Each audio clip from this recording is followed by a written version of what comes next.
자, 계속 보도록 하죠. 59쪽이다, 그죠? 네, 59쪽인데, 59쪽에 보시면, 도시 공간 구조 이론하는 게 나온다, 그죠? 이건 너무 쉬워요. 그래서 얘는 간단히 밑줄 바꾸고 넘어갈 겁니다. 먼저, 1번, 버제스의 동심원 이론 밑줄.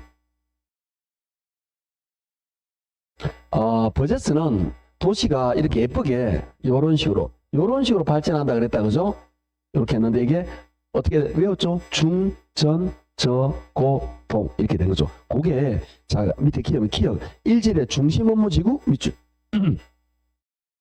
2지대 전이지대 밑줄 3지대 근로자주택지 또는 저소득층지대 밑줄 4지대 중산층지대 또는 고소득지대 밑줄 5지대 통근자지대 밑줄 요 외워 놓으셔야 됩니다. 가장 중요한 게 뭐냐? 자, 넘어가 볼게요. 가장 중요한 게 동그라미 4번 세 번째 줄 밑줄입니다.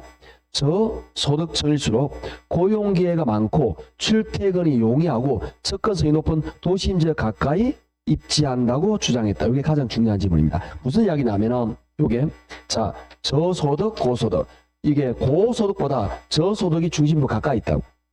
이게 가장 중요한 지문. 그 이유가 뭐냐? 지금으로부터 100년 전에 미국 같은 미국이나 유럽의 도시들은 중심부가 공장, 그러니까 작은 규모의 공장 이런 게 있고 시장이 있고 하다 보니까 인구가 굉장히 밀집해요. 그러다 보니까 환경이 안 좋고 지금 같은 시도로 생각 안 하겠죠. 환경이 안 좋고 그 다음에 범죄가 많아요. 그러다 보니까 저소득이 좀 가까이 있다. 이렇게 보시면 됩니다. 자, 2번 호이트의 선형 이론 밑줄. 호이트는 이거에 대한 비판을 하게 됩니다. 동그라미 1번 밑줄. 토지용은 도심에서 시작되어 점차 교통망을 따라 동질적으로 확산되면 밑줄 선형 부채꼴 모양으로 도시가 성장한다는 용이다. 아니 도시가 뭐 도너츠도 이렇게 발전하는 그게 아니라 이거죠. 호이트는 뭐냐? 이렇게 뭔가 도로가 만들어지면 이쪽으로 점차 되면서 이렇게 발전해 나간다. 이런 모양으로 부채꼴 모양으로 요게 호이트의 선형이로 하는 겁니다. 더 현실적이죠. 3번 해리술만의 다익신호 위에 나오는 위에는 그 버제스와 호이트 이론은 단 핵이에요. 도시 중심부는 하나다라는 이야기죠. 그런데 해리술만은 다핵, 중심부가 여러 개다 이렇게 정리한 겁니다. 그래서 대도시 같은 때 더 적당하다라고 보시면 되겠죠. 그런데 중요한 것은 동그라미 2번입니다. 핵의 성립 요건, 동종 활동은 직접 밑줄, 같은 종류끼리 모인다 이 말이죠. 이온 이종은 이의 상반으로 상호 분산 밑줄, 다른 종류는 흩어진다 이런 이야기입니다. 그래서 같은 종류끼리 모인다 이런 뜻으로 이해하시면 됩니다. 피클리얼은 지대지불 능력의 차이에 따라서 결정되기도 하고 특수한 시설이 필요한 그런 경우에 들어서기도 한다. 이렇게 참고적으로 보시면 되는 겁니다. 자, 그 다음에 4번 시몬스의 다차원 이론 밑줄. 침대 아닙니다. 재미없었구나. 네, 시몬스라고 하는데 여기에 재밌게 동그라미 끝에 버제스의 동심원 이론 밑줄, 동그라미 3번 끝에 호이트의 선형 이론 밑줄, 동그라미 4번 끝에 해리술만의 다핵심 이론 밑줄. 이건 무슨 이야기냐? 지금 했던 세 명의 학자 버제스, 호이트, 그 다음에 해리술만의 다핵심 이론보다 통합해서 만든 이론이에요. 그렇게 마시겠죠? 그래서 다차원 이론이라고 말합니다. 5번 베리의 유상도시 이론 밑줄. 베리의 유상도시 이론은 뭐냐면 우리 고속도로 같은 걸 위에서 보면 요런 모양으로 리본 같지 않나요?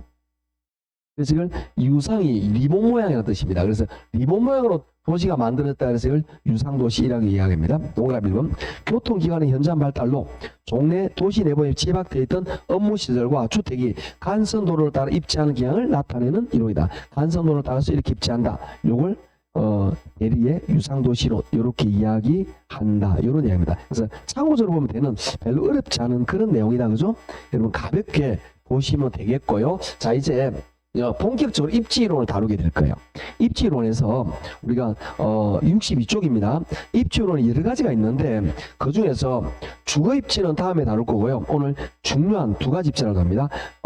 공업입지하고 그 다음에 사업입지를 가는데 요 내용들 일단 공업입지 먼저 보도록 하죠. 지금 우리가 첫 번째 중요할 게 뭐냐면은 공업입지라는 겁니다. 공업입지 어렵게 생각하지 말고 한마디로 공장을 어디에 세울까요? 이런 이야기입니다. 두 명의 학자가 나옵니다. 첫 번째 베버라는 학자가 나와요. 그래서 62쪽 맨 밑에 베버의 제소비용이론 밑줄. 베버는 비용이 가장 작은 곳에 공장이 들어선다 해서 제소비용이론을 주장하게 됩니다. 동그라미 니은 밑줄. 제소 생산비 지점의 결정은 제소 수송비, 제소 노동비, 직접 이익순이다. 그래서 베버가 중요한 게 제소 비용인데 가장 비용이 작게 드는가 해서 가장 중요한 게 뭐냐면은 제소 수송비다. 수송비가 가장 작은 곳에 공장에 들어선다 이런 이야기죠. 두 번째 제소 노동비, 수송비가 비슷하다면 인건비가 가장 많은 곳에, 즉 값싼 노동력을 쉽게 구할 수 있는 곳에 공장에 들어선다라는 거죠. 이것도 비슷하다면 그 다음은 중요합니다. 제대죠. 제소 제대 다릅니다. 제대 직접 이익, 즉 모여있을 때 가장 수익이 높은 그쪽에 공장을 들어 세워야 된다. 이렇게 주장하는데 뭘 가장 중요하게 생각했느냐? 베버는 수송비를 가장 중요하게 생각했습니다. 그러면 이게 어떤 건지 좀 이따 보도록 할 거예요. 그 다음에 오른쪽 63쪽에 보도록 할까요? 맨 밑에 외시의 제대 수요이론 밑줄. 레시는 수요가 가장 발전적인 것이 공장을 세워야 된다라고 주장했습니다. 동그라미 1번 밑줄. 레시는 이윤 극대화를 극대화하기 위해 공장의 입지는 시장 확대 가능성이 가장 풍부한 곳에 입지해야 된다고 주장했다. 자, 어떤 개념이냐? 베버는 공급자 입장에서, 공장 비용 입장에서, 레시는 수요가 많은 곳에 공장을 짓는 게 유리하다. 어차피 판매하러 가져가야 되니까 이런 느낌입니다. 이때 시험에 주로 나오는 거 뭐냐? 베버예요. 베버의 제소비용 이론에서 먼저 수송비가 가장 제소인 지점에서 두 가지 입지가 나오게 됩니다. 자, 하나는 뭐냐면 오른쪽 표를 보시면 됩니다. 오른쪽 보시면 원료 지향 입지라는 게 있고 두 번째 시장 지향 입지라는 게 있습니다. 선생님, 원료 지향, 시장 입지가 뭐 잘 이해가 안 되는데요. 이건 어떤 거냐면 우리가 어떤 공산품이든지 물건을 만들기 위해서는 원료가 필요합니다. 그런데 원료가 나는 곳과 공장과의 관계가 중요한데 원료 지향이라는 건 이렇게 됩니다. 예를 들어서 대표적으로 원료 산지에 공장을 세우는 거예요. 그 이유가 뭐냐면은 이런 겁니다. 우리 그 어떤 철강석 같은 거 한번 생각해 보죠. 우리나라 철강석 나라고 생각해 볼까요? 그럼 요게 철강석이라고 볼게요. 예를 들어서 그럼 이 우리나라 철강석이 난다고 가정할 때 여기서 철 성분이 요만큼 들어있고요. 나머지보다 돌이고 흙이죠. 이해하시겠죠? 요걸 제품, 즉 철로 만듭니다. 그럼 철로 만들면 요만큼만 제품이 되겠죠? 자, 그러면 요거는 뭐냐? 원료는 요만큼인데 제품은 요만큼. 원료가 무거워요? 제품이 무거워요? 원료가 못하는 거죠. 그러면 옮길 때 무거운 걸 옮기는 게 힘들어요? 가벼운 걸 옮기기 힘들어요? 무거운 게 힘들겠죠? 그럼 수송비를 아끼기 위해서는 가볍게 만들어서 옮겨야 되겠네? 그래서 그렇게 하는 거죠. 어떻게 하느냐? 원료 있는 여기에 공장이 있는 거예요. 왜? 원료가 무거우니까. 원료 있는 여기에 공장이 있는 거라. 공장이. 그러면 여기서 제품을 만들면 무게가 늘어나요? 줄어들어요? 이걸 다른 말로 뭐라 그러냐면은 중량 감소 산업이라고. 무거우니까 만든 무게가 줄어져. 무게를 줄여서 옮기는 거야. 이해하시겠죠? 무게를 줄여서 옮긴다. 시장 산지로 가져간다. 이렇게 생각하시면 되는데 대표적인 게 뭐냐? 우리나라에서 원료가 거의 안 납니다. 그런데 시멘트의 원료가 되는 석회석이 강원도에 나요. 그럼 강원도에 이 시멘트 공장이 있습니다. 그리고 뭐냐? 구조가 똑같습니다. 원료는 무겁고 뭐냐면 시멘트 원료와 도력이 섞여 있잖아. 제품 만들면 요만큼밖에 안 되는. 그러면 항상 무거운 쪽에 공장, 원료가 무거우면 원료 산지의 공장. 그럼 가볍게 만들어서 만든 다음에 옮기면 수송비가 작게 들겠죠? 그렇게 해서 서울 쪽으로 보내는 거라. 그렇게 하는 건설현장이 많은 곳에 보내는 그게 더 효과적이다. 이런 이야기죠. 원료가 무거우면 원료 제한. 이해하시겠나요? 원료가 무겁기 때문에 만들면서 무게가 줄어들겠죠? 중량 감소 사람. 그 다음에 이걸 또 뭐라고 말하냐면은 원료 지수라고 말합니다. 원료 지수는 자, 원료 지수 알고 싶은 게 원료겠죠? 이름에 답이 있습니다. 얘는 뭐냐? 공식이 제품에 대한 원료의 무게. 그러면 얘가 1보다 크다라고 볼게요. 1보다 크다라는 말은 제품보다 원료가 더 무겁단 말이죠. 그럼 1보다 크게 가분수가 되겠죠. 자, 그러면 이것도 제품이 무거워요? 원료가 무거워요? 자, 포인트는 거죠. 원료가 무거우면 원료 제한. 항상 무거운 쪽에 공장이 있다라고 생각하시면 됩니다. 자, 반대 개념을 한번 생각해 볼까요? 우리 뭘 생각하시면 되느냐 하면 요즘은 제가 좀 안 좋아하는데 예전에 한참 좀 이렇게 좀 뭐라 좀 이 혼자서 술 먹는 걸 즐길 때가 있었어요. 옛날에. 그럴 때 주로 제가 뭘 먹냐면은 매실주라고 하시나요? 설중매? 술도 먹어보고 해야 수업이 쉬운데 그때 그걸 생각하시면 됩니다. 그때 원료가 뭐냐? 매실이야. 매실주가 당연히 매실이겠죠? 우리가 매실이 예전에는 히트를 안 했는데 누구 때문에 매실이 히트해졌죠? 허준이 그래요. 허준이가 늑별을 고쳤잖아. 드라마도 보고 해야 된다 그랬죠. 자, 이거 매실입니다. 매실.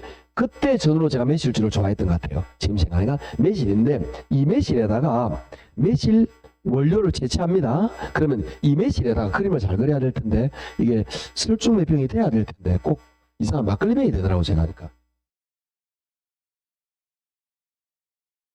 그 말이 지금 삐뚤어지고 있습니다. 이렇게 여기 매실 하나 딱 들어갔습니다. 매실이 3개가 들어있어요. 예를 들어서 자 이렇게 매실 넣고 물 붓고 설탕 붓고 알코올 붓고 섞어가지고 만들었겠죠. 그러면 얘는 원료는 매실 제알이야. 그런데 완성된 제품은 더 무겁죠. 만들면서 무게가 늘어나잖아요. 이런 게 많이 있습니다. 맥주, 음료수 이런 것들 전부 다 양이 늘어나는 거예요. 항상 주는 게 아니에요. 늘어나는 경우 있습니다. 맥주 같은 이런 것들 맥주나 음료 이런 것들은 결국 제품이 더 무거워요. 그러면 만들면서 무게가 늘어나니까 이거는 뭐냐? 중량 정가 산업이에요. 얘는 공장이 어디 있어야 되느냐? 여기 있어야 돼요. 그래서 우리 그 산청 같은 데 매실을 수확해서 이걸 서울로 보내요. 그러니까 매실 공장이 그 매실주 만드는 공장이 산청에 있는 게 아니고 거기 있는 걸 매실을 수확해서 서울 인근으로 보낸다고. 서울 인근, 고속도로 인근에 공장, 경기도 인근에서 음료 공장이 쫙 있어요. 거기서 만드는 거라. 왜? 만들면서 무게가 늘어나겠죠. 그래야 수송비가 작게 든다 이런 얘기입니다. 결론 원료가 무거우면 원료 제한, 제품이 무거우면 시장 제한. 굉장히 같다. 무거운 쪽에 공장이 있어야 돼. 그래야 가벼운 걸 옮기지 않을까요? 누구나 당연하게 무거운 걸 옮기면 힘들잖아. 그래서 가볍게 만들거나 가벼운 상태에서 옮겨야 되는 겁니다. 그래서 무거운 쪽에 공장이 있어야 가벼운 걸 옮기게 되는 거예요. 역설적이게 그렇습니다. 이거는 뭐냐? 반대로 원료수가 1보다 작게 되겠죠. 자, 이것들은 같은 말입니다. 이거는 서로 같은 말하고 있는 거죠. 원료가 무겁다는 말은 중량 감소 산업이라는 말과 원료재수 1보다 크다는 말과 같은 말입니다. 그래서 이 두 개를 다 외우기 어려우니까 여러분 뭐만 외우면 되느냐? 요점만 외우세요. 원료가 뭐죠? 원료제한. 이거 다 외우면 됩니다. 자, 원래는 이 수송비 관점에서 원료 수송비가 무거우냐? 제품 수송비가 부담스러우냐? 따라서 공장이 어디서 쓰는지 결정이 돼요. 이렇게만 있지만 여기에다가 부패하는 정도 또는 이런 것들도 판단합니다. 그래서 예를 들어서 이 원료 제한은 뭐냐? 원료가 좀 부패하는 경우가 있어요. 원료가. 시장 제한은 제품이 빨리 부패하는 경우가 있습니다. 어떤 게 있나요? 자, 생각합시다. 원료가 부패하는 가장 대표적인 게 뭐냐 하면은 참치 통조림 같은 거예요. 참치 통조림 먼저 원료는 참치겠죠. 이거 참치 통조림으로 만들 거예요. 참치는 생선이가 빨리 상하겠죠. 원료가 빨리 상하잖아. 그런데 통조림 딱 만들고 나면 1년이나 냅둬도 괜찮겠죠. 그래서 얘는 이 참치 공장이 부산에 있어요. 그래서 이 참치가 들어오자마자 바로 공장에 만들어버린 거라. 이걸 서울까지 옮기는 게 아니고 왜 그럼 상해? 이해하시겠죠? 그래서 공장이 하여가자마자 바로 공장에 있어야 돼. 그래서 빨리 참치로만 그 통조림 만들어버려요. 왜? 원료가 부패하니까. 원료가 부패하니까 원료 제한. 자, 그런데 요거 제품이 부패하는 거 뭐냐? 대부분 뭐냐면 두부 같은 거예요. 두부 원료가 뭐죠? 콩? 모르는 사람 있구나. 두부 원료가 콩이다. 그죠? 콩은 잘 안 상하잖아. 몇 달 냅둬도 괜찮잖아요. 그런데 두부를 만들고 나면 며칠 지나면 위험하잖아요. 그래서 이거는 제품이 빨리 상하는 거죠. 그래서 콩을 옮겨오는 거라. 시장으로. 시장 통해서 빨리 두부 만들어서 빨빨 팔아야 돼, 그날. 안 그러면 상해요. 그래서 이거는 시장 산지 가까이. 아, 간단하네. 원료가 무거워요? 원료장. 원료가 부패해요? 원료장. 이해하셨죠? 제품은 반대. 이렇게 하면 됩니다. 그게 63쪽 가운데 있습니다. 원료 취향 입지 밑줄 것이고 A. 원료 수송비가 제품 수송비보다 크다. 중량 감소 선업이다. 원료 수송 1보다 크다. 밑줄. B. 부패하기 쉬운 원료. 밑줄. C. 변제 원료. 밑줄. 이해하시겠습니까? 이거 외우셔야 됩니다. 자, 시장 제한 반대 개념 이렇게 생각하시면 되는 거예요. 자, 그 다음에 밑에 그러면 이게 뭐냐? 요거 같잖아요. 수송비. 그런데 수송비가 별 차이 안 나요. 예를 들어서 우리 그 옷 만드는 것 같으면 원료와 완성 몸무게 차이가 많이 안 나요. 극히의 차이가 많이 안 난다. 이럴 때는 이 원료 수송비와 제품 수송비가 비슷하면 원료 산지 있어도 되고 제품 산지 있어도 돼요. 시장 산지 있어도 돼요. 왜? 비슷하니까 그 신경을 안 쓰는데 문제는 뭐냐? 노동력을 따진다라는 거죠. 인건비가 저렴하게 드는 곳. 그래서 우리 옛날에 뭐 섬유산업이라든지 신발산업 이런 쪽을 말합니다. 그런 것들은 이 노동지향산업이죠. 그래서 밑에 노동지향산업 밑줄. 요거는 저렴한 노동비. 자, 그러면 세 번째는 뭐냐? 우리는 어떤 회사냐면은 현대자동차의 엔진 브레이크를 납품한 회사예요. 그래서 우리 엔진 브레이크가 요만해. 요만한 게 납품할 때 30만 원이에요. 이렇게 마시겠죠? 자, 요거 수송비가 부담스러운가요? 요거 30만 원인데 요거 한 들어가면 수십억이에요. 수십억. 수백억이고. 수송비는 부담스러운 게 아니에요. 그 다음에 우리는 기술이 중요하지 값싼 노동력이 푼 거 아니잖아. 아니 이거 몇십만 원짜리니까 반도체 아까 그냥 요만한 게 몇만 원이에요. 요만한 게. 이게 수송비가 부담스럽습니까? 노동비가 부담스럽습니까? 요만한 게 100만 원이고 요만한 게 몇만 원인데. 그렇죠? 아주 간단한 요만한 게 몇만 원하고 몇십만 원 하잖아요. 반도체 같은 경우는 기술 집약이잖아. 결국 요런 경우는 이게 요거 중요한 게 아니잖아. 즉 모여 있으면서 기술을 빨리 주고받을 수 있는 정보를 빨리 받는 요런 게 중요합니다. 그래서 우리 어쩔 수 없죠. 경기도 쪽에 반도체 공장이 모여 있는 거예요. 평택에 삼성도 같지만 그 인근에 용인하고 다 인근에 좀 모여 있어요. 그럴 수밖에 없는 구조가 됩니다. 자동차 공장끼리 모여 있듯이 그게 여기 말하는 직접 지향 입지입니다. 직접 지향 입지 밑줄 것이고 기술 연관성이 높은 산업 입지 밑줄. 자동차, 기계, 석유, 반도체 이런 것들입니다. 기술 집약적 산업들은 요거 중요한 거 아니에요. 요거 중요한 거 아닙니다. 이럴 때는 모여 있는 게 효과적이에요. 그래서 대부분 모여 있는 자동차 공장끼리 모여 있고 자동차도 부품 공장끼리 서로 모여 있어야 기술을 서로 주고받지 않을까요? 우리도 현대자동차 가까이 있어야 되겠죠. 그래야 빨리빨리 기술에 대한 피드백을 받고 빨리빨리 만들고 이렇게 적용을 해서 그 다음 차량에 따라 바로 문제 생기면 바로 해결하고 그렇게 되기가 효과적이다. 이렇게 보시면 됩니다.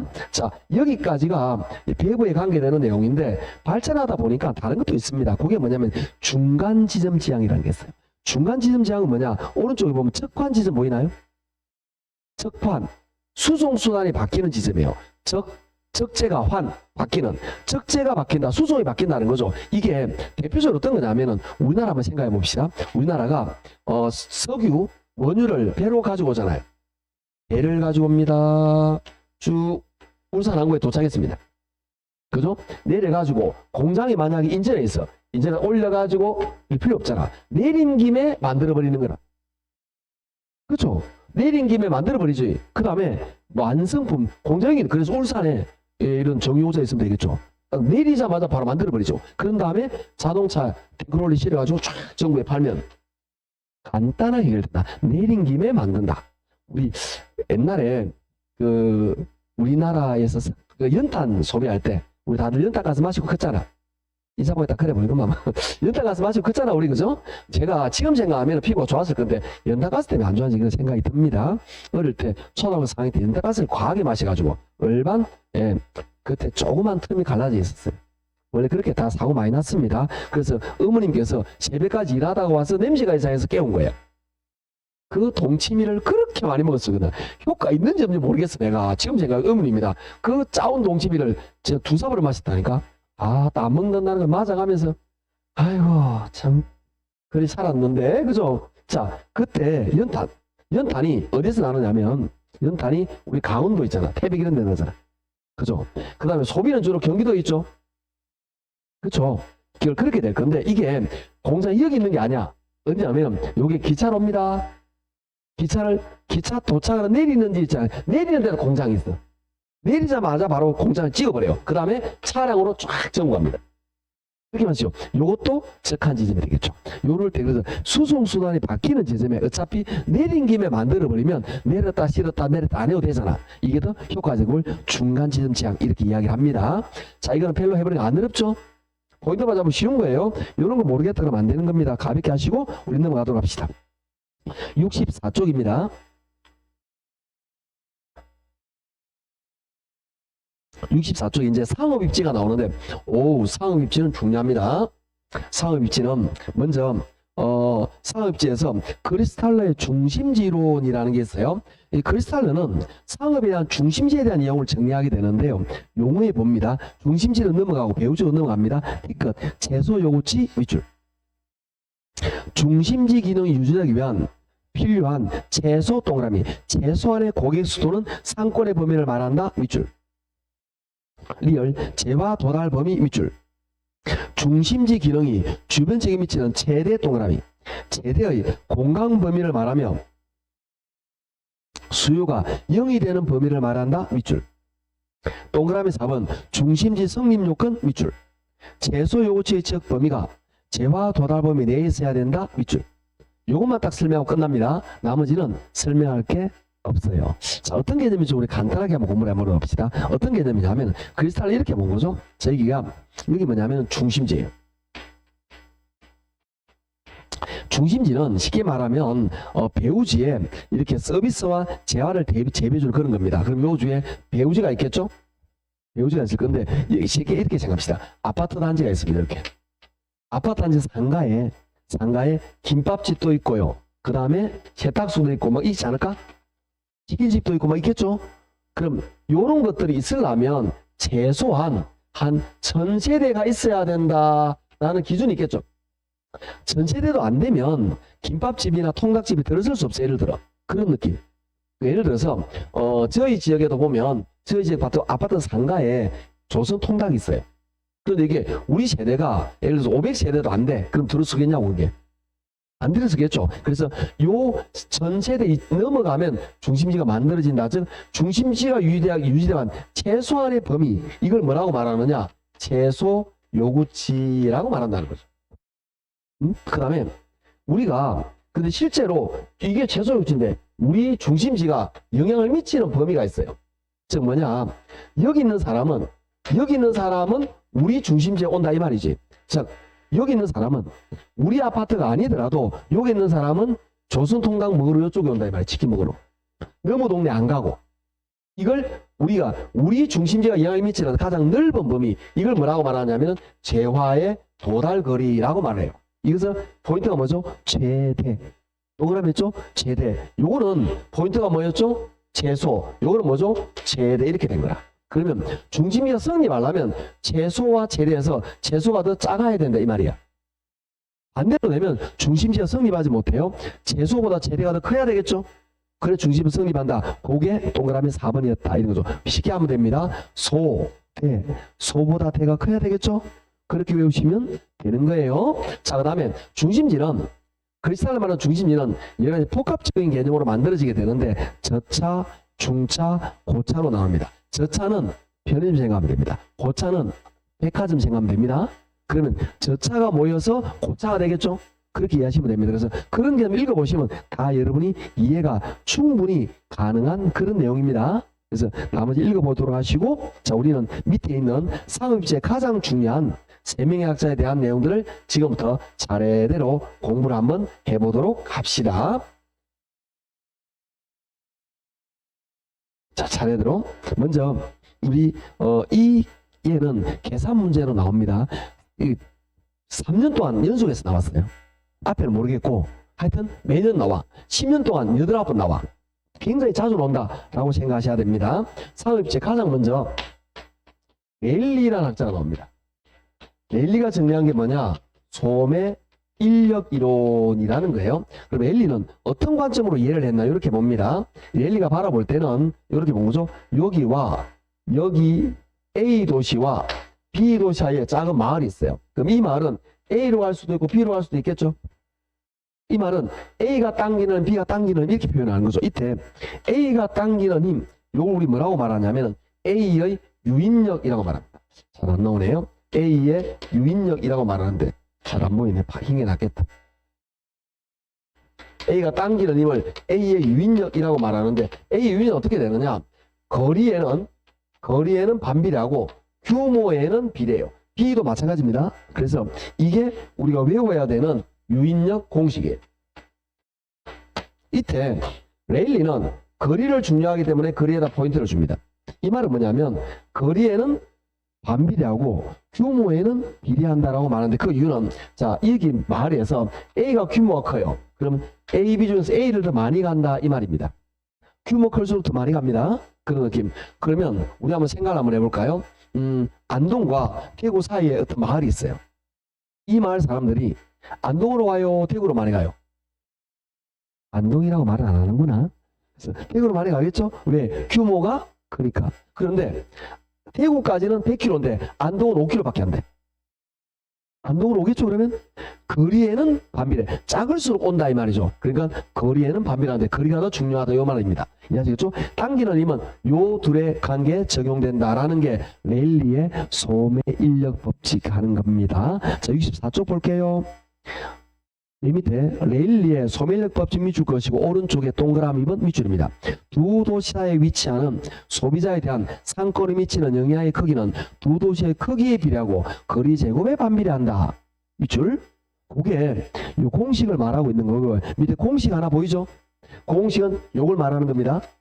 아시겠죠? 아 요거나 네 요거 익혀 놓으시면 됩니다. 두 번째 레일리론을 보다 더 발전시킨 사람이 허퍼입니다. 허퍼가 정리한 게 확률 모형 하는 거예요. 허퍼는 어떤 식으로 발전했느냐 하면은 레일리는 두 도시 사이 그랬는데 두 도시가 아니라 세 도시라도 괜찮잖아. 예를 들어서 안동, 대구, 구미, 마을 있어. 세 군데 다 가도 되잖아. 당연한 거 아닌가요? 이때는 철도밖에 없었거든. 그러니까 철도니까 요게 생각이 안 되잖아. 당연하게 철도선이니까 요렇게밖에 여기서 뭐 요거밖에 안 되잖아요. 상행이든 하행이든 당연하게. 그런데 이건 도로 중심으로 되는 그 교통이 도로 중심으로 바뀌다 보면 이제 세 개 네 개도 상관없다. 뿐만 아니라 도시 사이가 아니라 도시 내부에 적용할 수도 있다라는 거죠. 어떤 개념이냐? 자 여기에 우리 마을이 있는데 여기서 예를 들어서 우리 지역에 쇼핑센터가 없어요. 그랬더니 A 백화점, B 할인 매장, C 아울렛 이렇게 갈 수 있다 이런 이야기죠. 세 개, 네 개도 가능하고 도시 내부도 접목할 수 있다. 그때 이것도 똑같습니다. 이게 당기는 A가 당기는 힘, B가 당기는 힘, C가 당기는 이걸 우리 뭐라 그러냐? 유인력이라고 말합니다. 유인 똑같아요. 분모에는 거리, 분자에는 규모. 쌤 똑같네요? 네, 똑같습니다. 원리는 똑같다라고 보시면 되는데 레일리는 허퍼는 레일리를 발전시키기 때문에 여기에서 제곱 안 하고 이거를 마찰계수라는 걸 넣습니다. 그게 무슨 이야기냐? 이게 레일리는 레일리 관점에서는 이걸 뭐라고 하냐면은 무중력으로 본 거예요. 즉 거리 말고 다른 건 생각을 안 한다는 거죠. 그런데 허퍼는 거리도 중요하지만 장애물이나 자연적인 환경이 분명히 존재한다는 거죠. 즉 A와 B 모든 거리가 동일하지만 여기는 큰 산이 막고 있어요. 여기는 도로가 뻥 뚫렸어. 그럼 B로 가겠죠. 그런 것들이 분명히 존재한다는 거죠. 그런데 허퍼는 그걸 생각을 안 하는 거예요. 왜? 허퍼가 만류 인력이라는 관점으로 따온 거는 뭐냐면 이 지구와 달과 태양 이 인력 당기는 힘을 그걸로 생각했다는 거죠. 무중력을 가정으로. 그러니까 우리 인력은 무중력을 가정하니까 이건 다른 자연적인 장애물을 생각을 안 했다는 거죠. 그런데 현실적으로 살아가는 우리는 이 자연적인 장애물의 영향을 받는다는 거죠. 그걸 허퍼는 정리했다. 그걸 마찰계수라는 걸로 정리합니다. 즉 이게 교통 조건이 안 좋을수록 마찰계수가 커요. 그렇게 정리한다. 그게 허퍼의 중력 모형, 확률 모형 하는 겁니다. 그래서 3번 허퍼의 중력 모형이 줄 것이고 동그라미 1번입니다. 레일리의 소매인력 법칙을 수정 보완한 것으로 대도시 내에서 구매 중심점이 여러 곳인 상점들 간의 쇼핑 패턴이나 확률, 쇼핑 확률을 결정하는 확률 모형을 제시했다. 밑줄 동그라미 1번 마찰계수 동그라미. 맞자계수는 자연적인 장애물이나 교통상황, 교통조건 이런 것들을 반영해서 나타내었다. 이렇게 보시면 됩니다. 자, 간단하다, 그죠? 똑같은 개념입니다. 동그라미 3번 밑에 공식은 이걸 말하는 거죠? 4번입니다. 밑줄. 한 상점의 효용은 상점의 크기에 비례하고 거리에 반비례한다는 원리. 이것도 요거하고 똑같죠? 봅니다. 거리에는 맞죠? 반비례. 규모에는 맞죠? 비례. 항상 분모는 반비례, 분자는 비례입니다. 항상 그렇게 보시면 똑같다 라고 보시면 됩니다. 자, 그러면 허프는 레일리를 발전시켰는데 레일리를 보다 더 간편하게 계산하게 만든 게 있어요. 그게 뭐냐면은 컴퍼스의 분기점 모형하는 것.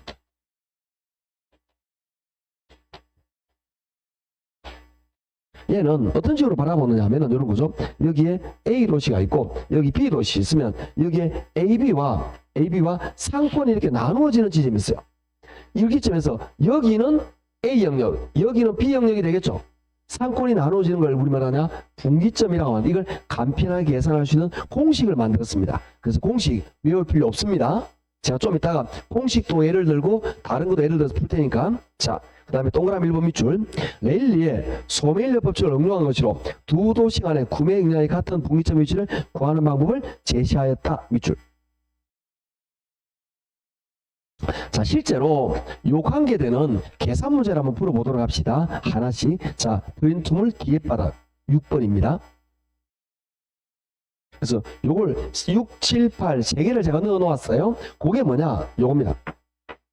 여러분, 요걸 나타낸 거니까 저걸 풀어보시면 가볍게 아마 여러분이 알 수가 있는 내용일 겁니다. 자, 6번부터 보도록 하죠. 어떻게 나왔냐면 이게 작년에는 요게 나올 거예요. 재작년은 요거, 그 앞에 요거 이렇게 나왔어요. 돌아가면서 나온 겁니다. 꼬이기 놓도록 하셔야 된다라고 생각하셔야 됩니다. 6번은 뭐냐? 레일리 요거 이론입니다. A 도시와 B 도시 사이 위치하는 C 마을은 A부터 C. 자, 어떤 느낌이냐? 여기가 A 도시고요. 그 다음에 여기가 B 도시인데 요 사이에 C라는 마을이 있습니다. 거리가 어떻게 되느냐? C 마을이 이렇게 있는데요. 지금 거리가 12고 20km, 거리가 10km, 그 다음에 20km 이렇게 됩니다. 그 다음에 규모는 A 인구가 10만 명, B 인구가 20만 이렇게 주어져 있죠. 이렇게 된 상태에서 레일리의 소멸력 법칙을 할 때 C에서 A로 가는 사람은 몇 명입니까? 이렇게 물었습니다. C 인구가 몇 명이냐면 3,000명입니다. 3,000명 중에서 A로 가는 게 몇 명입니까? 이렇게 물은 거예요. 그럼 어떻게 문제를 풀 거냐? 이렇게 보시면 됩니다.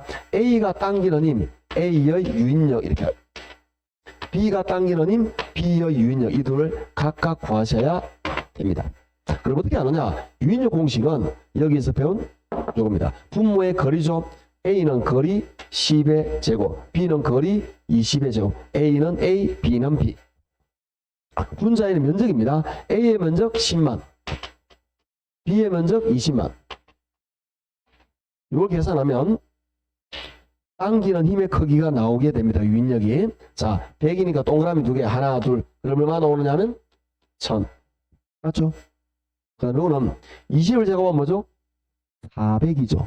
400. 동그라미 2개 떼고 400가 오고 하면 5 하니까 뭐 되느냐? 500 됩니다.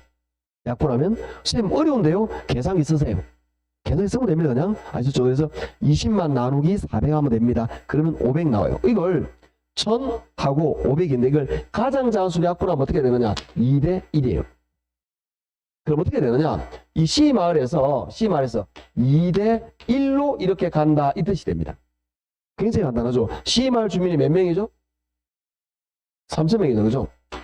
3,000명인데 2대 1로 가는 거니까 3분의 2 하면 A, 3분의 1 하면 B 이렇게 나오겠죠. 그러면 6번에는 그러면 A로 가는 걸 물었으니까 몇 명이 돼야 되겠죠? 이쯤에 답은 4번 이렇게 됩니다. 이걸 못 풀겠다 그러면 안 돼요. 굉장히 간단한 내용이고 그 다음 보편적으로 정말 어려운 거 아닙니다. 이런 식으로 문제를 푼다라는 거죠. 이게 레일리의 소매인력 법칙으로 계산하는 거였습니다. 선생님 어려운 것 같아요. 이게 처음에 이렇게 적지만 기출 문제에 많은 문제가 있습니다. 여러분이 문제를 여러 문제 풀다 보면 이걸 간단하게 여기 적어버려요. 그만큼 문제를 빨리 풀게 만든 연습을 하셔야 된다는 거죠. 자, 두 번째 7번입니다. 7번은 인구 10만 명이 거주하는 도시 인근에 대응 할인점 3개가 있습니다. 허프에 확물목을 대해서 A 시장 점유율과 이용객 수를 구하라 이렇게 나와 있잖아요. 자, 어떤 개념이냐? 여기에 인구 10만 명이 있는 어떤 그 소비지가 있습니다. 이게 A, B, C 마트로 간다 이런 이야기죠. 그건 A, B, C로 가는 당기는 힘을 구하려고 할 건데 이건 똑같습니다. A의 유인력 그리고 B의 유인력 마찬가지 C의 유인력을 구하셔야 됩니다. 이렇게 구할 건데 요 구하는 공식은 뭐냐? 금방 우리 다 배운 요겁니다. 요거. 자, 그러면 요 그대로 넣어서 계산하시면 됩니다. 그러면 거리. 자, 거리 표를 볼게요. 거리가 2, 5, 3. 2, 5, 3. ABC 그대로 마찰 개수가 3, 2, 2. 3, 2, 2. 거리의 마찰 개수. 그렇죠? 위에는 면적이죠. 2400. A는 그 다음에 B는 5000. 그리고 C는 4500. 자, 이제 계산하시면 됩니다. 주의할 거는 뭐냐? 2, 3은 6 하면 안 돼. 가끔 그런 사람 있어요. 2 세제곱이라는 거는 2 곱하기 2 곱하기 2인데 2, 3은 6 해가지고 틀린 사람 가끔 있어요. 진짜로. 네, 그러면 안 됩니다. 2, 2, 2 곱하면 뭐가 되죠? 8이 됩니다. 8, 3, 24. 300이 되겠죠? 그 다음에 5를 제곱하면 25입니다. 요거 하면은 200이 되겠죠? 그 다음에 3, 3은 9. 요거 하면은 500이 되겠죠? 그럼 뭐냐? 3대 2대 5가 되는 거죠. 약분하면 3대 2대 5. 즉 뭐냐? 10만 명이 ABC가 하는 비율이 3대 2대 5로 간다. 이런 이야기예요. 맞죠? 계산 잘못했나요?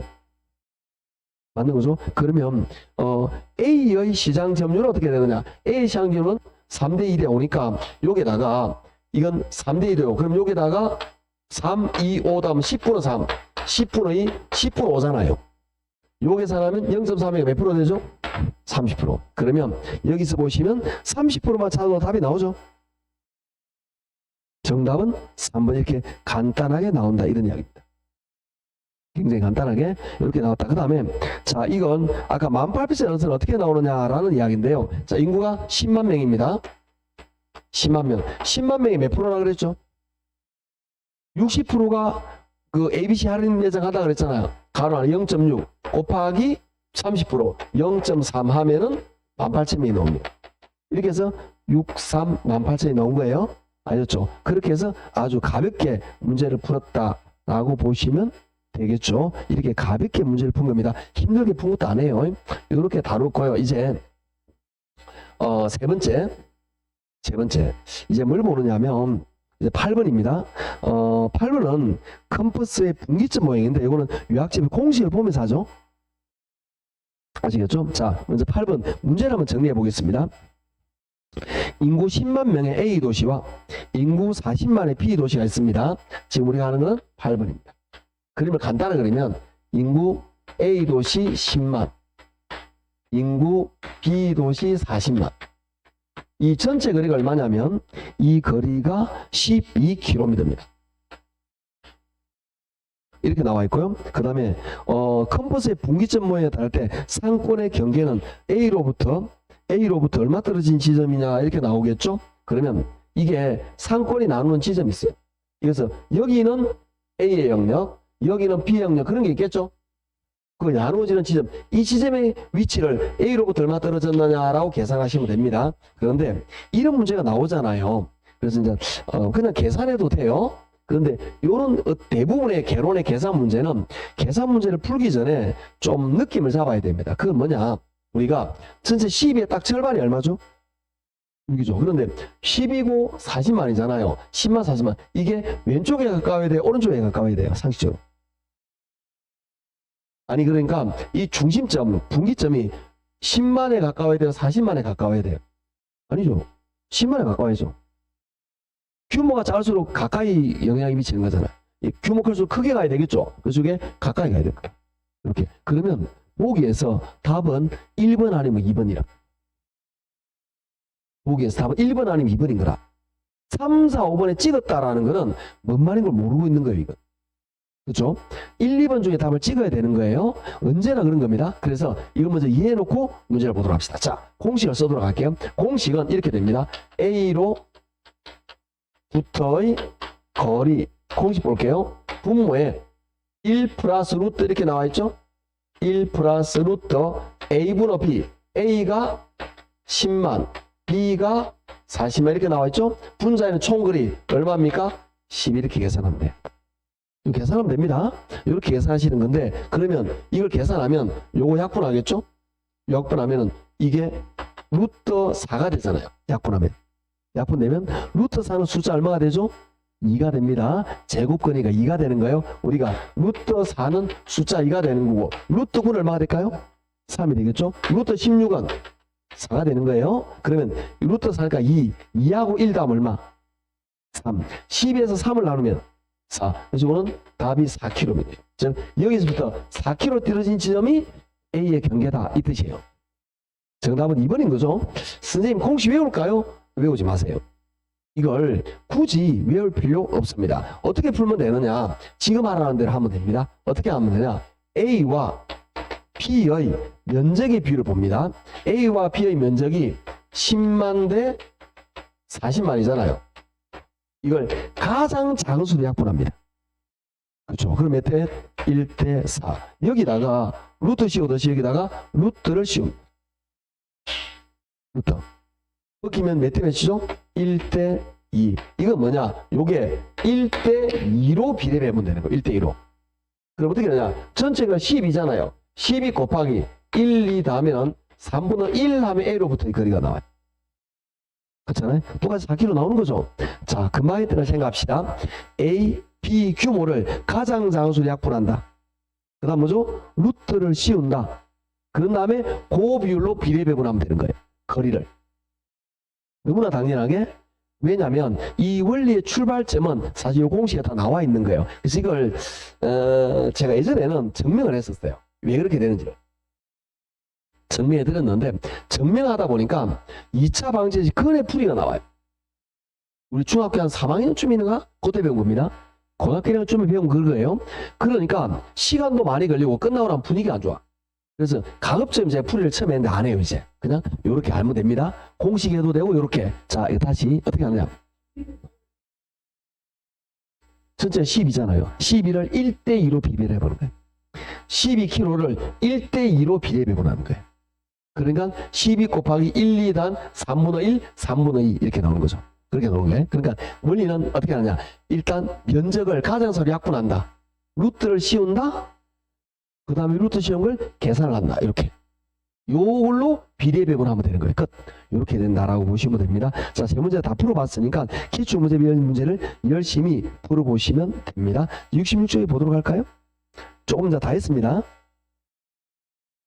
66쪽에 보시면 공간균배 원리라는 게 있어요. 이 공간균배 원리는 어떤 거냐면 우리가 어떤 장사는 중심부가 좋죠. 근데 중심부는 외곽에서 뭔가 들어서면 자 생각해 볼까요? 우리가 어떤 가게든지 이렇게 이제 중심부에 생겼어.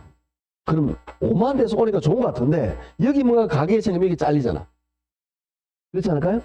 무릎알 잘리듯이 그런 면이 있다 보니까 중간 중심이 좋기도 하지만 뭔가 안전지 확보를 위해서는 외곽도 괜찮다 이런 뜻이 되는 거예요. 즉 우리가 이마트 하나를 차릴 때 그러니까 안동 제일 중심부에 해도 돼. 도시가 있으면 중심부에 하면은 오만 대 오면서 좋을 수도 있는데 그게 단점도 있다는 거죠. 그래서 어떻게 하냐? 요 지역 뭐냐면 요 중심부지 요쪽에 차리는 거야. 그럼 요 지역 내가 먹잖아. 느낌 아시겠죠? 중심부 들어가기도 하고 분산 입지하기도 한다라는 공간을 갈라먹는 분배 원리에서 그렇다라는 겁니다. 그런데 어떤 결론이 나오냐? 결론만 밑줄 그으시면 됩니다. 결론의 기업 밑줄 시장이 좁고 수요의 교통 및 탄력성이 작은 경우는 집심성 밑줄 중심부에 들어섭니다. 자, 어떤 느낌이냐면 우리가 군이나 면 소재 생각해 볼게요. 군이나 면 이런 경우는 기업 시장 규모가 작죠. 교통도 별로 안 좋죠. 이런 군 소재지 같은 중심부 아니면 장사가 안 돼요. 그럴 때는 중심부에 들어갈 수밖에 없습니다. 그런데 이런 시장이 넓고 수해 교통에 따라서 큰 경우 분산 입지 밑줄, 예를 들어서 대구 같은 경우 봅시다. 대구는 중심부 정도 다 알고 있죠. 근데 임대료 비싸고 경쟁이 치열해. 그럴 바에야 어차피 시장이 넓잖아. 그 다음에 교통이 좋잖아. 그러면 아울렛 매장 외곽 쪽에 자리 잡아도 충분히 경쟁이 있다라는 겁니다. 그럴 때는 분산 입지한다 이런 이야기입니다. 즉 쉽게 생각하시면 중소도시 이런 경우는 중심부가 유리하고 대도시는 분산 입지가 유리할 수도 있다 이렇게 이해하시면 되는 거예요. 그런 느낌으로 접근한다라는 거죠. 이런 집심 중심에 들어서느냐 외곽에 들어서냐에 따라서 밑에 네 가지 입지가 나옵니다. 집심성 집심 모이죠. 어디에 모이죠? 중심. 그 다음에 집재 모이죠. 부도심 외곽에. 그 다음에 산재성 흩어지겠죠. 편의점 같은 거. 네 번째 국부적 집중성이라는 것은 읍면 소재지에 국부적으로 모이는 그런 걸 말합니다. 자, 어떤 것들인지 볼 건데요. 종류를 봐야 됩니다. 집심성은 중심부에 모이는데 도매점, 백화점 이런 것들입니다. 백화점 같은 거. 그런데 집재성은 은행, 관공서, 서점, 기계, 가구점은 알겠어요. 가구점끼리 모여있죠. 중심 아니잖아. 그죠? 기계점 모여있죠. 중심 아니잖아. 아니 우리가 대구 같은 도시를 생각할게요. 가구 거리가 여기에 모이지 중심 아니잖아. 기계 여기 모이지 여기 아니잖아요. 공구점 아시겠죠? 이런 쪽에 모이는데 수진님 그런데 은행 관공서는 아니잖아요. 우리 은행이 대구 시청만 생각하지 말고 동사무소도 있잖아. 동사무소 모여있잖아. 그 다음에 우리가 관공서 은행도 본점만 생각하지 말고 새마을 금고 그 다음에 농협 단위조합 지점 이런 것들은 이런 데 있죠. 이해하시겠죠? 그런 걸 생각하셔야 되는 겁니다. 그게 집재성입니다. 즉 중심부가 아니고 이런 데 모여 있습니다. 농협 단위조합 그 다음 동사무소 이런 거 생각하시면 됩니다. 그 다음에 산재성 흩어지는 거 말 그대로고요. 국부적 집중성은 읍면동 사무소에 모이는 것들입니다. 농기구, 석재, 종묘, 비료 이런 것들이에요. 참고로 보시고 그 다음에 어떤 상품을 취급하느냐. 자 이거 동그라미 1번 편의품점 밑줄 제목만 밑줄. 그러니까 편의점 생각하시면 됩니다. 일상 생활용품을 취급하는 걸 편의품점이라는 겁니다. 2번 선매품 밑줄 오른쪽에 비교라는 단어 있죠? 동그라미 비교 구매합니다. 여러분이 갑자기 막 우리 신랑 여름 옷 하나 사주자 그런 생각 하잖아. 지금만 있고 안 해주는구나. 그럴 수 있다고 그죠? 그때 어디 가서 바로 사는 거 아니잖아. 몇 군데 돌아다니죠? 그때 신랑 입이 세 마리 나오잖아. 지금 사줘도 끌고 다닌다고? 원래 그렇습니다. 제가 그래가지고 이거 그게 선매품. 전문품은 뭐냐? 취미 기호 밑줄. 취미 기호를 위해서 노력을 아끼지 않습니다. 우리 신랑이 낚시에 미쳤어. 인간이. 그러면 낚시대 하나 살라고 저기 대구까지 갔다 온다? 간단하게 들어오면서 뭐 하나 달걀 사오라는 걸 까먹고 오는 인간이. 그렇잖아요. 지낚시대 살라고 저기 대구까지 왔다 갔다 2시간 3시간 갔다 온다? 인간이. 그게 노를 위해서 취미를 위해서 노력을 아끼잖아요. 그게 전문품점. 그렇게 보시면 됩니다. 나머지는 어려운 거 없습니다. 참고적으로 보시고 자 68쪽에 주거입지는 다음 기회에 아시겠죠? 다음에 요거 지금 하면 분이 안 좋아집니다. 아시겠죠? 이렇게 해서 쭉 정리를 했고요. 10분 정도 가볍게 기출 문제 보도록 할게요. 아셨죠? 길게 다룰 여유가 많이 없으니까 여러분이 할 만한 거는 대부분 제가 프린트본에서 풀었기 때문에 여러분 할 만한 거는 대부분 다 되었습니다. 그래서 여러분 할 수 있는 거 위주로 딱 이야기하고 넘어갈 겁니다. 자, 어디 보느냐? 75쪽부터 있습니다. 75쪽에 볼게요. 75쪽에 4번을 볼게요. 자, 왼쪽에 74쪽에 2번은 작년 문제죠. 이렇게 나온다 이 말이에요. 근데 요거보다 4번이 좀 어려우니까 4번을 볼 겁니다. 자, 4번. 정답은 너무너무 쉬워요. 자, 정답 1번 봅니다. 준강성효율적 시장은 공표된 것이건 그렇지 않은 것이건 어떠한 정보도 이미 시장가치에 반영돼. 이걸 뭐라 그러죠? 어떤 정보도 이미 반영돼 있어. 뭐라 그러죠? 강성. 정답은 1번 너무 쉽죠? 그런데 지문이 좀 만만찮아요. 2번. 부동산 시장에서 에서는 정보의 비대칭으로 가급액을 초월할 수도 있습니다.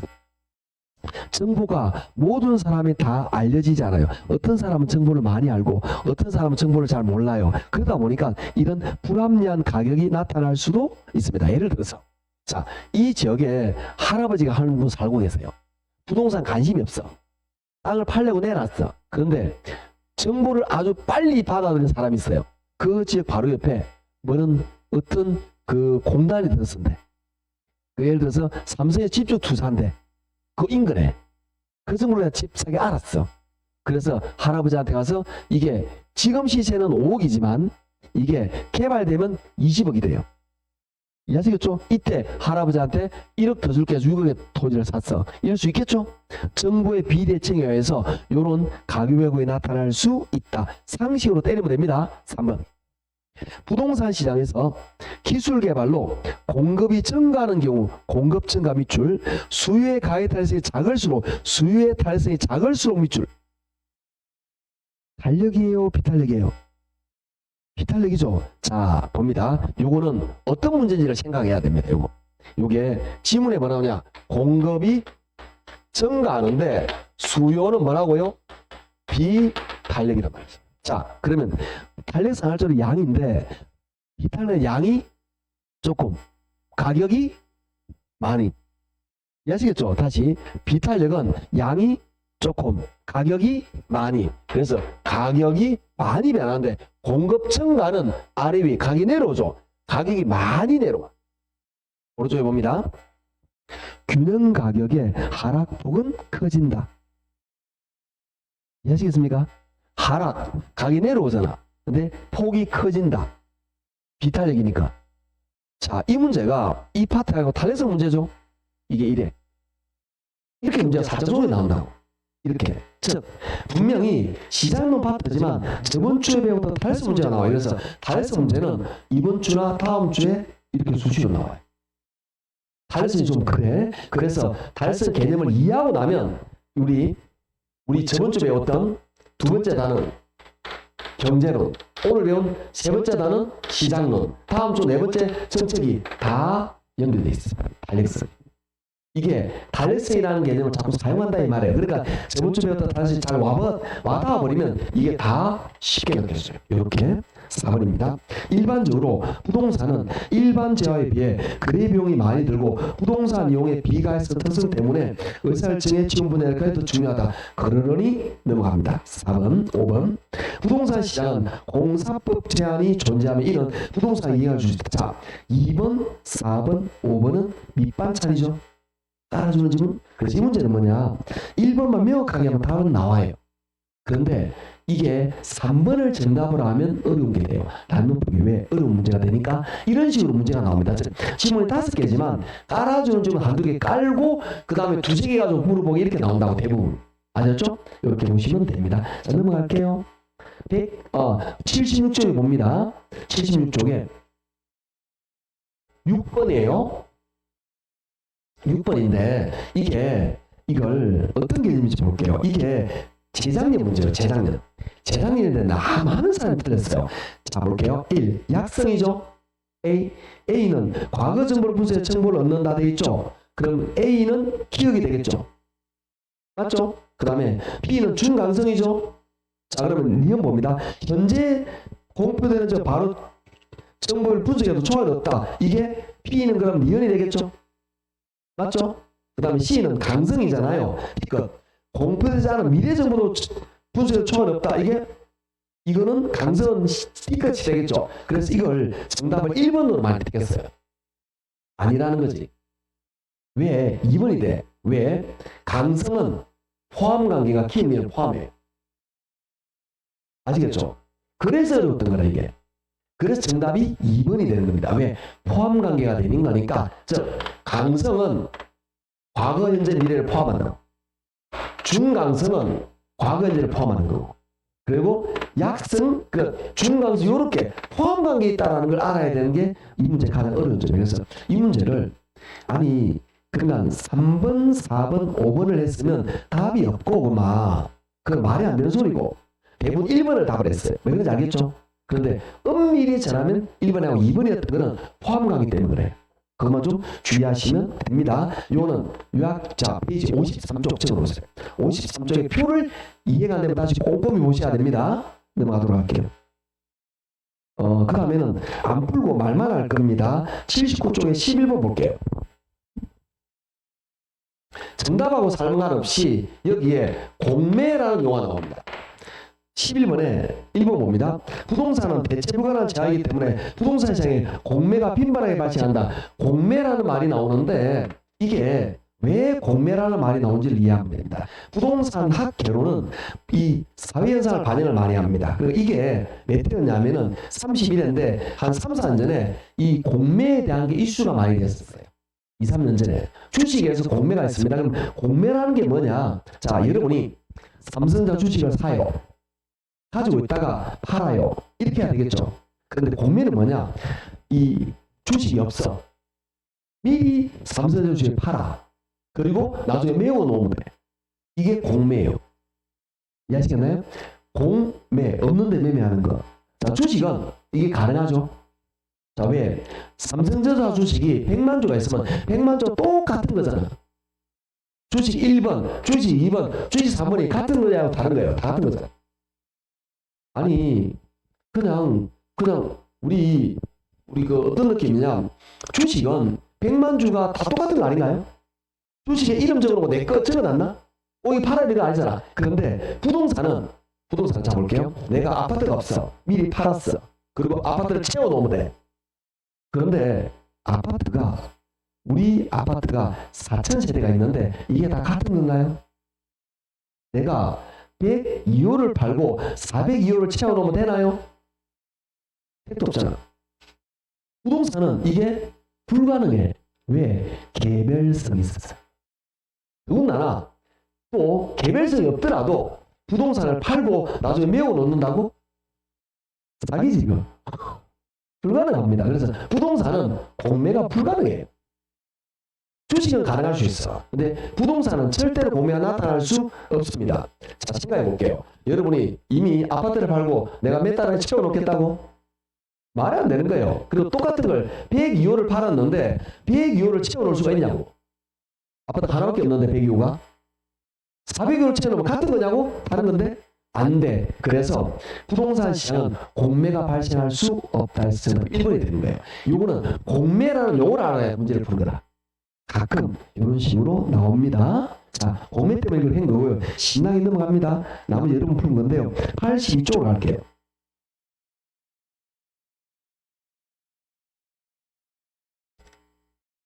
82쪽에 16번을 한번 보겠습니다. 16번에 정답이 1번입니다. 자, 이건 제가 외우라 그랬지 아까? 자, 밑줄. 저가주택 수요증가 밑줄. 저가주택 수요증가 뭐가 발생한다? 하향리가. 근데 뭐라 그랬죠? 이거 1번이 정답이에요. 이거 외워놓아야 됩니다. 이렇게 명확하게 답이 딱 나온다라는 겁니다. 그래서 아까 말했던 거냐?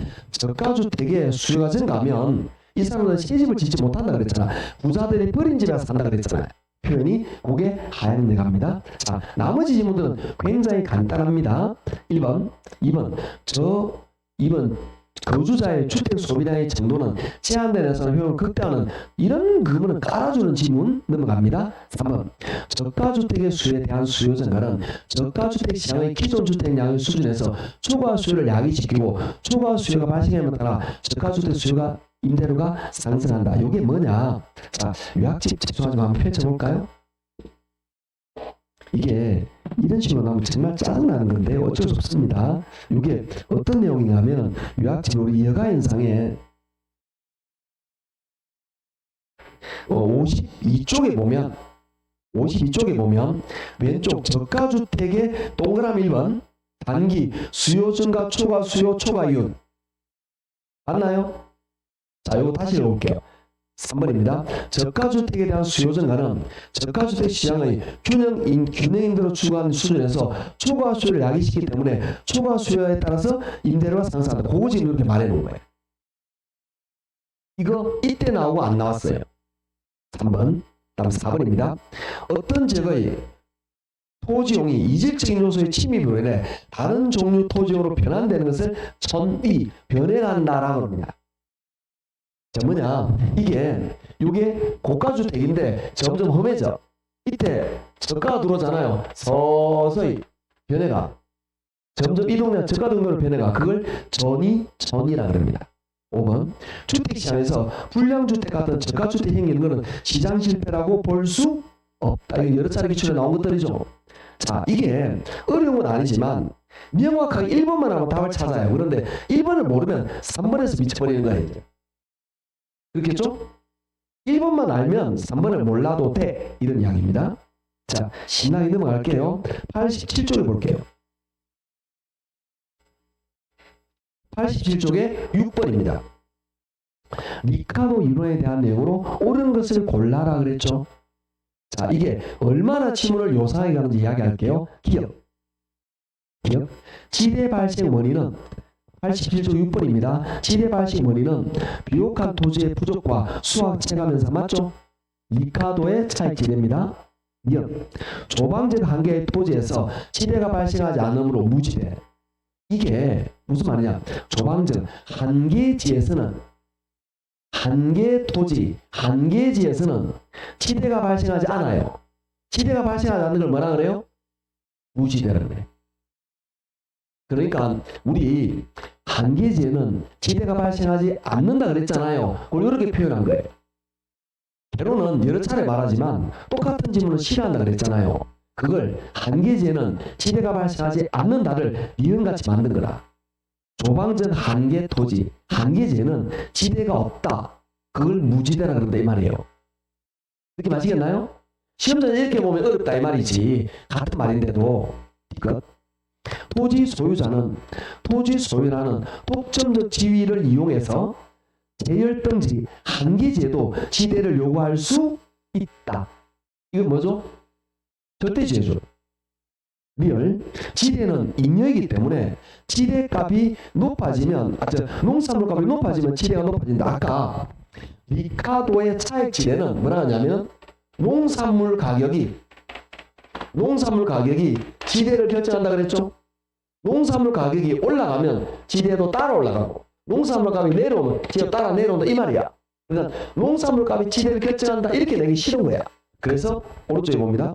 농산물 가격이 높아지면 지대도 따라 높아지고 농산물 값이 낮아지면 지대도 따라 낮아진다. 이해하시겠죠? 그러니까 우리가 똑같은 말을 다양하게 표현한단 말이에요. 그러니까 어느 정도 그 부분을 적절하게 이해 암기해야지 딱딱딱 이렇게 단어로 암기하면 안 된다 이 말이지. 위험하다는 겁니다.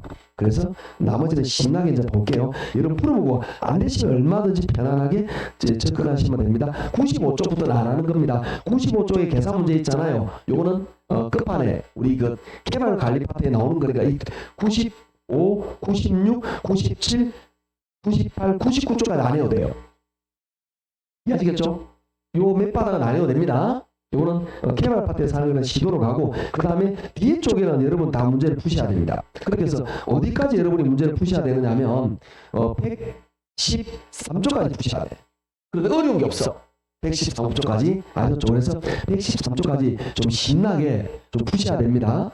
계산 문제 읽고 하는데 복습해야 됩니다. 복습 안 하면 금방 실력이 줄어요. 아셨죠? 복습하도록 하고 기출 문제를 복습하는데 민법과 달리 개로는 유사한 문제가 굉장히 많으니까 좀 특이한 것만 제가 이야기하고 넘어갈 거예요. 나머지 여러분 풀고 안 되면 편안하게 질문하고 하셨죠?